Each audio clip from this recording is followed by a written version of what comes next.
Another day, you know what I say.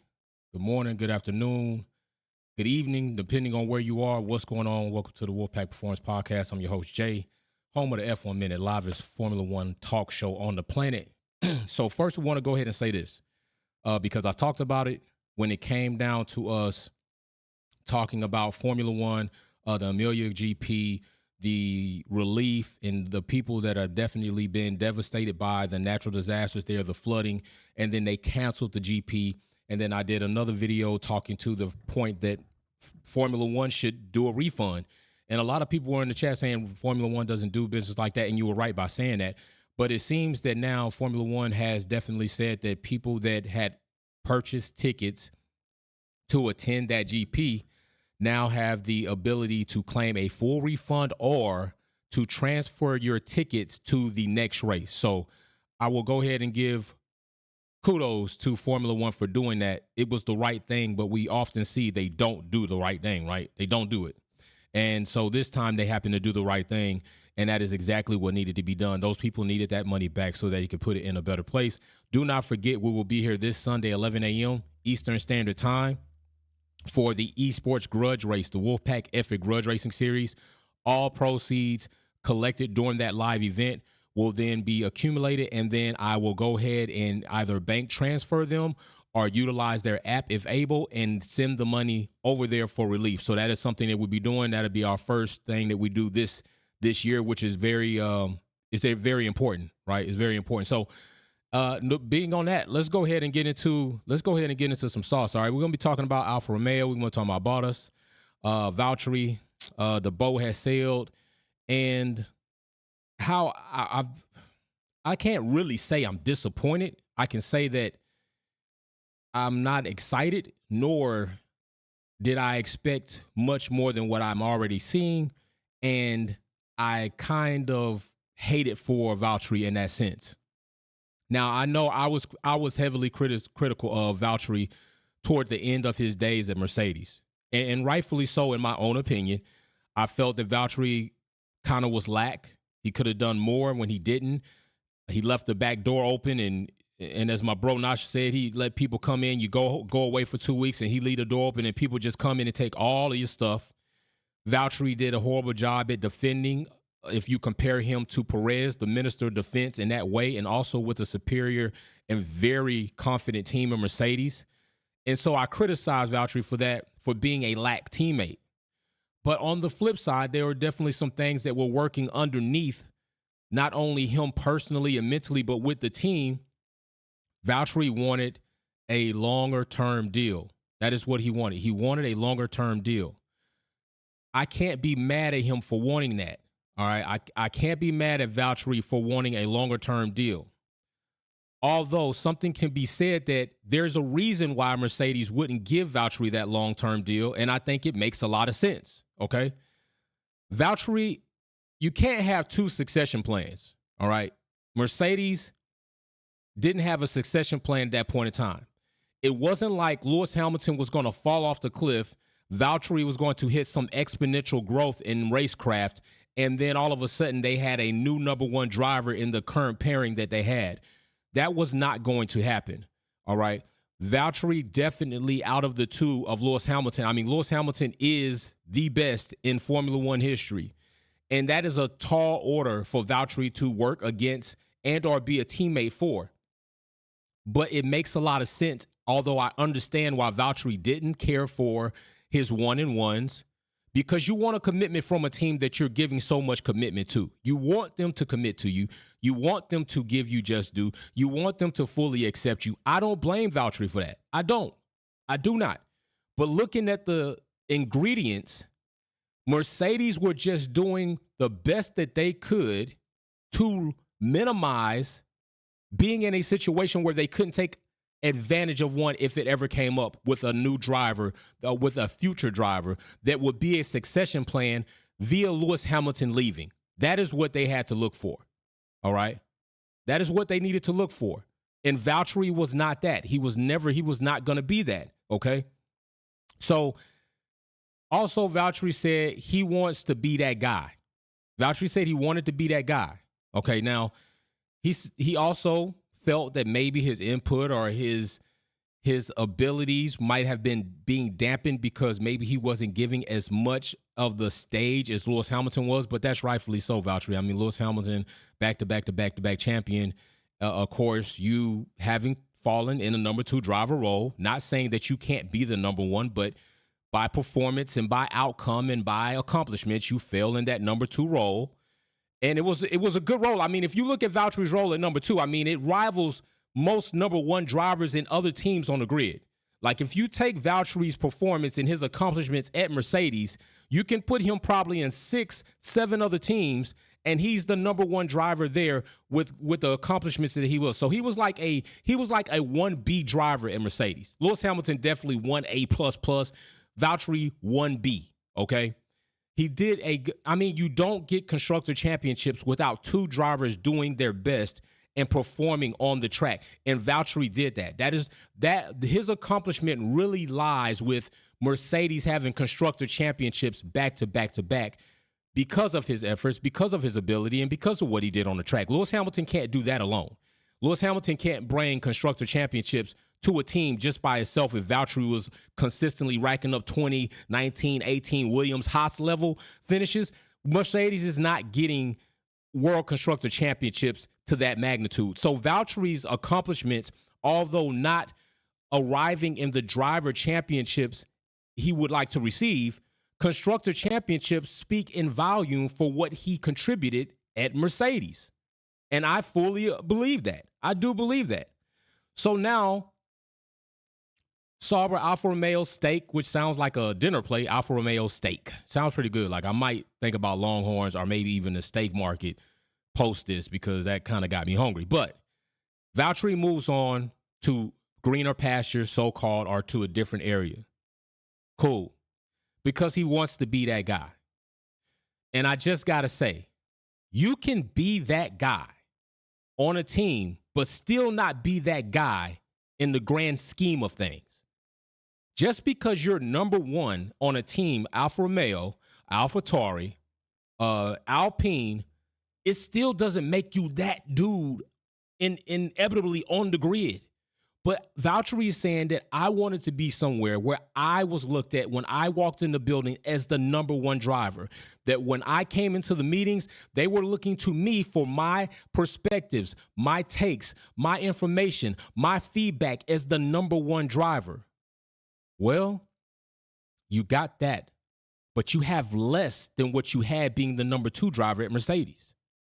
You got less. You got less opportunity, and we could just go through it.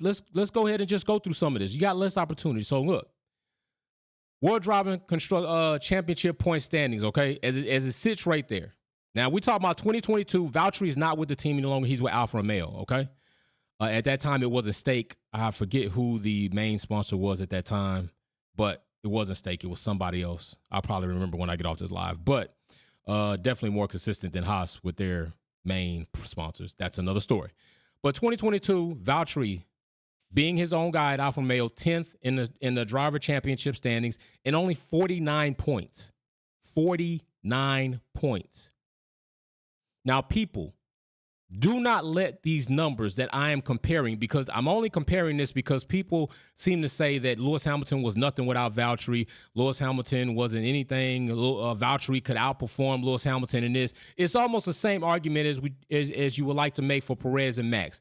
Is Max the better driver than Perez? Yes. Is Perez a good driver? Yes. Do I think in same equal machinery, depending on certain circumstances that happen in races, can Perez get there? Yes, he has the opportunity. Valtteri, to me, sits about the same. So I don't want you to let these numbers reflect and say, oh, that dude is a bum. Valtteri is not a bum driver. He is not. He's a good driver. He's a very good teammate. And he's good on track as far as perceiving information and diagnosing situations that happen on track. He's good at that all around. I credit Valtteri fully, completely.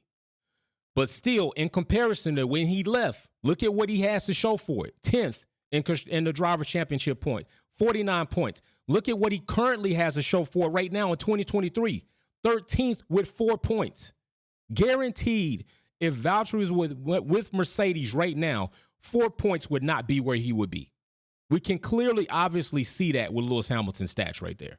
And that's in an abysmal W14 that is plagued, which we have yet to see what updates, what updates are coming, and if those updates are going to yield positive results. Because remember what I tell you, updates are not upgrades unless you get positive outcomes out of them. If it doesn't get a positive outcome, it's just an update. It's just something you did, and that's about it. All right, so right there, we got the points, and we're showing that. Okay, so then let's go to our next screen. Let's go to our next one. Go ahead and check this next one out.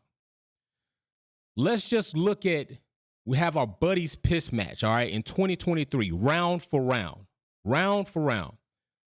As you see right there, round 1, 8th for Valtteri, round 1, 5th, 18th, 5th, 11th, 2nd. I don't know how to do that. 18th, 6th, 13th, 6th. Overall, Valtteri finishes around 13th every race. That's where he's going to be about right now. Will.i.am, Orland. That's who it was. Orland. Thank you, brother. Orland. And they are now with AlphaTauri. Correct. Thank you. That's my brother right there. That's my brother right there. That's Logan Sargent's manager. I'm Oscar Piastri's manager. You see that deal I brokered. You know what I'm saying? I got him rookie of the year, most likely. Logan Sargent going to be rookie of near. Logan Sargent going to be rookie of near. I got rookie of the year. My brother Williams got Logan Sargent rookie of near. Okay. Racer Reem, big shout out for the sticker. Yeah, so we got that going. So if you look at that, overall, Lewis Hamilton, even in a bad car, even in a car that everybody says is crap right now, still averaging a 4th finish on the grid. So Bottas, you left, bro. You did your thing. I know he says he's happy, right? He says he's happy. But if you're looking at the performance, is that worth? Maybe it is, because Seb left and he retired, right? And he said he was just done with the sport overall, be happy with family. If Valtteri's mind frame right now is, I just want to be cared for in Formula One, and the lack of winning is okay as long as I'm being listened to, then there's some serious questions that I have to ask when it comes to 2026 not being 4 off. There are some serious questions that I got to ask, okay? So then if we look at him compared to his now rookie, clearly the number 2 driver, we'll see 2022, 18th, 6 points. 2023, now he is 15th, up 3 points. Now remember, Zhou had a horrible rookie year. He had a horrible rookie year. Like, that is real talk. The rookie year that Zhou had, I was like, yo, bro, he almost literally could have lost his life. A portion of the car safety device failed. Thank goodness for the halo that it did not fail. Zhou is still here with us now, racing and enjoying his life. But as far as his performance, he is up 3 spots currently, but down 4 points. So that still does put some context to that as far as what's transpired over the course of seasons with other teams as well. Valtteri 10th, but he's down 3 spots in 13th and 4 points. That's not great. That ain't great. If you telling me that being with Alfa Romeo steak, that's great, something's wrong to me. To me, something's wrong with that. He's saying that he's still here. He's saying he's still in the fight. He's saying he's going to push. I've heard the podcast. I've heard Valtteri talk. It's all good. I think, he got his ass cheeks out in the river. He doing all kinds of art. He got the new hairdo. He really, if you think about this, think about the progression. Think about what we saw with Seb. All right. Seb went from, his aggravating, and I told you all long before Seb announced his retirement that Seb was going to retire, and I didn't lie to you. I ended up being right. I wouldn't have lied no way, because it was a forecast.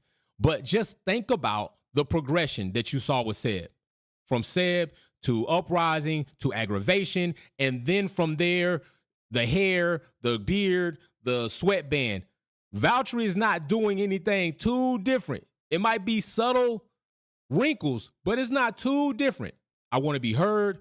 I want to be the guy that's listened to when I walk in a room. Now I got this hair. Now I'm wearing these cut-off sleeves. Now I'm doing ass cheek photographs and art.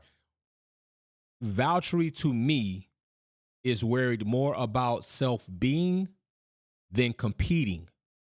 And when you have somebody that is more worried about, ultimately, do you hear me? Can you see me? I want to be important. then let me go race and do what I got to do and be a dog on track. To me, that says that they're likely looking for a pasture to graze in and lay it down for the rest of the time. Paul says, what's good, family? Can't wait to help. A great call Sunday. Peace and love. Oh, hey, Paul is talking about the race we're going to have, the esports race. All super chat proceeds will go toward the relief fund to help out those citizens over there, Emilia. So we're going to be doing that, having a good time Sunday, 11 a.m. So join us for that. Link is in the live chat. So now let's look at something else, because that's Joe. So against Joe, he looking good, right? Because Valtteri already talked to us about this. Valtteri talked to us about he talked to them and we heard what he was saying. Valtteri said plenty of times, Lewis Hamilton is obnoxiously great. Valtteri even still believes Lewis Hamilton is still the fastest driver on the grid. Now, I need people to understand this. Valtteri is not saying that race in and race out, Mercedes with Lewis Hamilton behind the wheels the fastest. Valtteri is still saying that the driver in Lewis Hamilton is still better than any other driver on the grid, even Max Verstappen. That's what he's saying. And you can't say that that is completely wrong unless you put Lewis Hamilton in the RB19 and have he and Max go out on track. What you can say is Max Verstappen is a two-time champion and one hell of a driver, and he's winning races right now. Right now, he's having a better season than Lewis Hamilton. Right now, he's winning more races than Lewis Hamilton. But you can't say, without a doubt, factually, that Max Verstappen is a better driver than Lewis Hamilton unless you put them both in RB19s, same tune, same compound tires, same suspension setup, and roll them out. Maybe suspension setup is going to be adjusted to the driving style, and roll them out and see what's up. All right, that's what Valtteri is saying, and you can't say he's wrong. Spider R35, seeing the Grand Prix is canceled. This would be perfect time for them to air the F1 Academy race this weekend. Very good. Another good point. This is why my community be rocking. So next, let's go ahead and go to this. So we see what he's doing with the rookie. But if we check this out, if you look back at 2022, we know Joe had a rough season. But this is something also that speaks a little bit to Valtteri, right? Joe having 5 DNFs, Valtteri having 6. Joe coming in 18th, 6 for points. Valtteri coming in 10th, 49 points. Valtteri, he took his team. He didn't take the team anywhere. Let me not say that. Valtteri outperformed the number 2 driver. That's what he did. Valtteri outperformed the number 2 driver. He collected more than single-digit points for his team, although he had one more DNF than Joe did, although Joe had the worst DNF out of anybody that season, I believe. I think that was the worst one that we had in Formula One. I don't think we're going to include the F2 one. That was pretty bad, too. That one went airborne. But Joe in Formula One, I think that was the worst incident that we had that season, and it ended in a situation. It could have been worse even after the skid down the main straight when it tumbled and locked itself in between the barriers. Thank goodness the car didn't catch on fire, because that definitely would have been worse than the Grosjean situation, right? Because Grosjean went through the barrier. The halo saved him from being decapitated, but he still was upright and able to get up and out of the car, fortunately. Like, the safety devices didn't lock up. The problem with Joe's positioning was he was sideways, pinned between tire barriers and fence. There was nowhere for him to try to get out of the car. So if that car catches on fire like Grosjean's did, I highly doubt that we would have a positive moment in reflecting on Joe's rookie career. I do. But fortunately, that didn't happen. So, yeah, Joe had the worst DNF out of all, but still, Valtteri having one more DNF than the rookie, but still bringing in more points and placing higher in the drivers' championships says something for Valtteri. It does. Because if you go back and you look at Alpine, Alonso didn't do that. And everybody wants to say Alonso had more DNFs or whatever the case is. Ocon still outperformed him. That's not the case with Valtteri. So it's not like it can't be done. Valtteri did it. Alonso didn't. I believe Alonso had more DNFs or non-finishes than Ocon did, but Ocon just out-edged him out.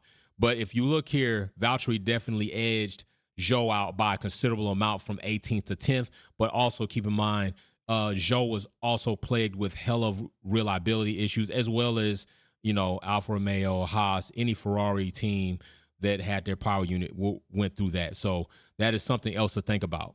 Okay. So then let's also take a look at this. When it comes to them finishing so far, 1-1 equals Bojo. All right. Some bozo numbers right here.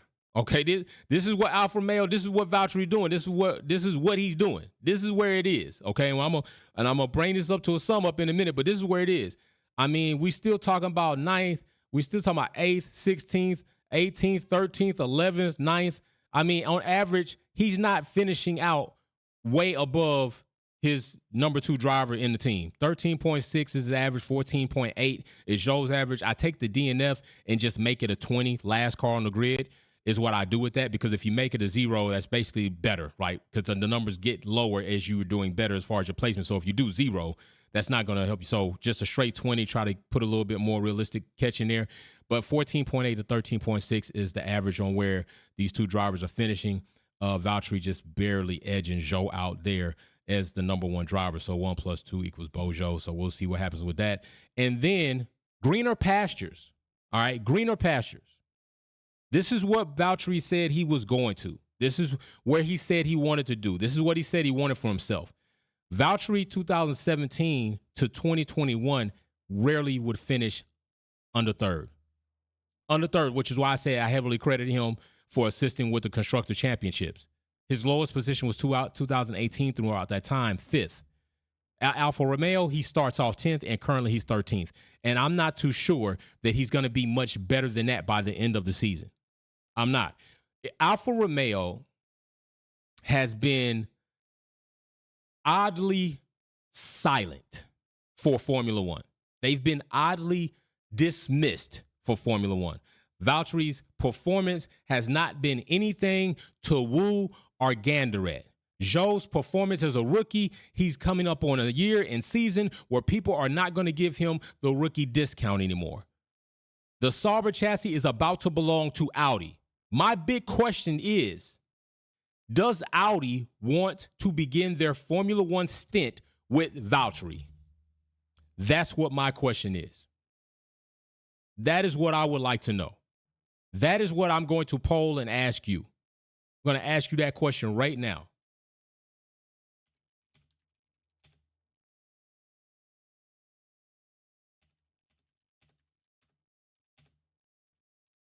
Do you think Bo is the guy for Audi? Poll in the chat. Vote on it. Don't dance on it. That is what I would like to know from you right now. Because I will tell you this. Valtteri says, I want to be the number 1 guy. Valtteri, you had 5 seasons to prove if you were going to be the number 1 guy. 5 seasons. You couldn't quite get over that mountain. Now, no discredit to you, unfortunately, but fortunately, you had the best driver in Formula One history in Lewis Hamilton that you also had to compete with and or be a teammate for. I understand that was probably definitely something to balance and not easy.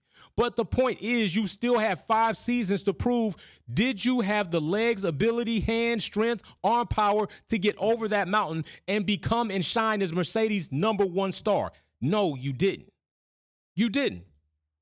It's not easy being that guy. It's not easy being the guy. Everybody can't be the guy. And I'm going to tell you something that's real that most people probably don't want to hear. Either you're the guy with utmost respect, admiration, character, integrity, like Lewis Hamilton, or are you the guy that's a bozo, no character, lack of integrity, and somebody who people can't even really market, like Max Verstappen? That is usually on one end of the spectrum. It's very rare you'll get a consecutive or somebody who is great up on great up on great or good up on good up on good that continuously pops out good results that lies in the middle. They're either on one end of the spectrum or not. It's almost like geniuses. Usually geniuses have some type of deficiency or social habit or something. They usually it's something there. All right. So let's go right here. Let me see. Paul says, I feel VP is, I feel Valtteri is pretty good driver, given good equipment and good team player. I do too. It's proven. You don't even, that's not even a feel, Paul. That's a fact. What you're saying is a fact. If you look right here at Greener Pastures, you look at what he did with Mercedes. It's a fact. If Valtteri has good machinery, he's going to do good things on the track. That's a fact, bro. That's not even a feel. What you're saying is a fact. Will I Am says, I'll post F1 Academy Live timing link in Discord. F1 continues to miss the mark with their feeder series. It was almost impossible to find the link. Yeah, Will's not lying about that. They've made F1 Academy like finding Where's Waldo in probably one of the most difficult books ever made. Okay, that's not support. But back to Valtteri. Yeah, he just couldn't do it. Okay. And so now my question is this, and I'm going to put it in context.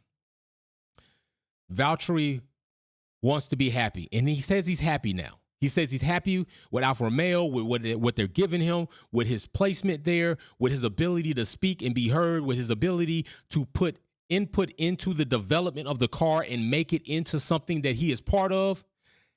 But you're not winning. I don't know if Alfa Romeo is going to give you what you need to win. And I'm not certain with your contract expiring in 2025 if Audi believes that you are that guy they want to start their Formula One stint with. I'm not sure about that.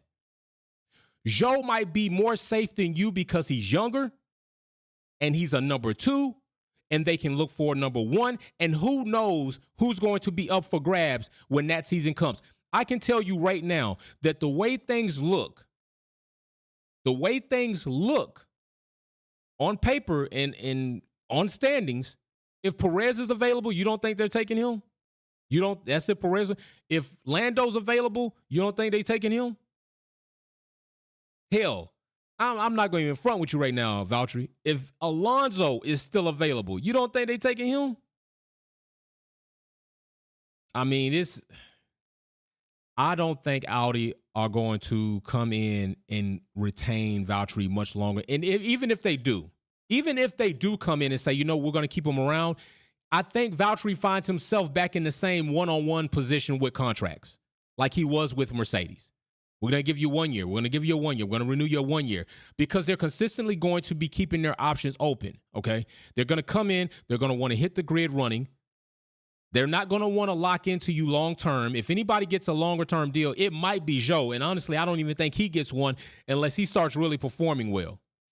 Spider R35 says, I hope Seb comes back as an Audi driver. And we could talk about that. We could talk about Seb coming back as an Audi driver on another live. Definitely. That's something to talk about. Evidently, also, you got Daniel. He's gonna be available. We don't know what he's gonna do. We don't know what the situation is with AlphaTauri and Nick DeVries, and if Danny is gonna end up taking that seat, and if he does, what kind of contract do they work up for him to take it? And more so than that, what kind of contract does he demand? Because I think that's the most important thing. Like Danny has to demand a contract that says 1 year. Don't lock yourself into that team if you really believe in yourself. But if you don't, then Daniel will need to lock himself into a multi-year deal that will take care of him for some odd time, so that he will have the ability to prove himself or get paid to go home again. Because right now, he is very suspect. It is a very good possibility he's working on not being in Formula One anymore. We'll see him in IndyCar. And another thing, I don't believe in the legacy trifecta. Because let's be real. Right now, we have a trifecta on grid that shows to be crap. We got a trifecta on grid that doesn't show us anything. All right. And I'm talking about the French group. We got French drivers. We got French power unit. We got French team. We got all that. What are they doing? What are they doing? They're not doing much of anything. So how much do you think having a German team, power unit, and 2 German drivers is really going to do to benefit Audi? It would be nice. It looks good when you put it together. It looks matched up like the mushroom jacket, the mushroom belt, the mushroom tie. But how is it going to lead to good performance and finishes for that team? Mick Schumacher has not shown us anything that would resemble greatness like his dad. He hasn't even shown us anything that resembles Ralph, his uncle. Nick hasn't even showed us that. If anything, he's been a regression. You got Michael Then you got Ralph, who's regressed, and then you got Mick, who's even further regressed from the greatness that you all know as a 7-time world champion in Michael Schumacher. Mick has not showed us any of that. 083 says the Alfa is a garbage car this year. Both Alfas are garbage car. That's a fact. Both Alfas are pretty much garbage, but I would lend to say that the Alfa Romeo seems to be probably worse. I was a little excited about seeing that floor. I thought they were going to bring that aggressive floor, and we haven't seen it yet. But I'll tell you what. Let's check that real quick. Let's see. Let's see where that is, because I'm still going to give credit to Yuki. I've been telling you, I'm giving credit to Yuki. Yuki showed them people that, hey, I am that guy. So right now you got AlphaTauri is 9th. So Alfa Romeo is 8th. So technically by numbers standards, Alfa Romeo would be the better car over AlphaTauri. So AlphaTauri is the worse car. Alfa Romeo is a better car altogether. Constructor points, they got 6. Whoop-de-doo. What do you know? Of course, Aston Martin and Mercedes may be possibly going to change places for their 3rd spot. And if Ferrari keeps doing what they are known to be doing, they might fall too. So I know there's a lot of things that are hanging the balance off this weekend, but we will talk to them later. Man, hey, you know what? We're going to talk about that. That is a good conversation. We will have that conversation. I think we will have that conversation. I'm going to make note of that conversation. We'll have that. We will have it. Matter of fact, let me go up and make sure I write that down real quick and see about that. So we will have that. We will have that conversation and see what we say. But yeah, Valtteri, he was a good driver where he was. I do wish or think I was a little bit heavy on criticizing him, but rightfully so with what he was doing, but also not taking into account how one would feel if you felt like you weren't getting a commitment for a team that you were giving full commitment to. And honestly, in business standpoint, Valtteri wasn't the best thing for Mercedes to do for you. Okay? That wasn't the best thing for Mercedes to do. It was to give you a multi-year deal and lock themselves into a non-succession plan for several years when the regulations are about to change and a lot of movements about to happen. A lot of other driver contracts will expire in between then. We got Lewis Hamilton. We really, we can do without you if need be. And they did. They went ahead, picked up Russell. And Russell, I can't say Russell is a better all-around driver yet than Valtteri, but what I can say is Russell has youth. Russell has potential. Russell is talented. Russell is still growing. Russell is still learning. Russell is still molding himself into the driver that he will become. And it is a bit too early to indict him, although he was with Williams for several seasons, to indict him now that he is with a better team than Williams, but a lesser team in Mercedes than we have seen Mercedes before in form. So Russell still has the ability. But with Valtteri, they saw what they were going to have. They saw what they were going to get. It wasn't going to get any better than that from Valtteri. I think Valtteri reached his plateau. He reached as far as he was going to go. He flew as close to the sun as he could, and he didn't get there. He didn't get close enough for his feathers to get hot and burn off, and he still has them. And right now he's gracefully landed into another situation with Alfa Romeo where he thinks it's greener pastures. But remember this, and my grandfather told me, when the grass is green on the other side, there are 2 things that you can definitely count on. 1, the water bill is higher, or there's a boatload of crap on the other side fertilizing that grass. Either way it goes, you're stepping in shit or you're paying for a lot of shit, okay? So, Valtteri, you got what you wanted, but I hope inevitably that you're able to accomplish what you wanted to accomplish, being out of the so-called shadow of Lewis Hamilton. You weren't the only one. Every other driver on the grid was in that shadow. It's a big shadow. It is. All right. Paul says, I think they should let as many teams as possible and qualify down the top 20 for Sunday's race. Ooh, look at there. Look at there. I like Paul trying to come with some ideas. Look at him. Look at him. So, yeah, so that's what we got to say. That's what we're going to talk on. Big shout out to everybody that joined in on the live. Like I said, keep this thing moving. Big shout out, positive vibes and blessings go out to the citizens of Emilia with the flood. Hopefully everything is going to start recovering for them soon. Also, do not forget to be here with us Sunday at 11 a.m. Eastern Standard Time. We will have the Esports Wolfpack Effort Grudge Racing Series. All Super Chat proceeds will go into a fund. I will send those over there, whether I have to do it by bank transfer or the app. However, I got to do whatever I got to do to get them. I don't care if I end up having to call AlphaTauri themselves and figure it out. that money, that amount will go to them. So join us here, have a good time with us, and it's for a good cause, right? This is what we do. This is what the Wolfpack family does. It's not just me. It's the Wolfpack family. Everybody that you see in this live thread with a badge and or not with a badge, all the subscribers, everybody that contributes here to be a part of the community, it's them with me. We're all together. We make these awesome things happen, all right? So come join us and see what a real platform in Formula One does. And I'm pretty sure you'll be excited and you'll be wild to see the characteristics and the fun and the camaraderie that we have here at the Wolfpack platform. It is beyond awesome, beyond awesome. All right, so with that being said, you know what I always say, peace. I'm out.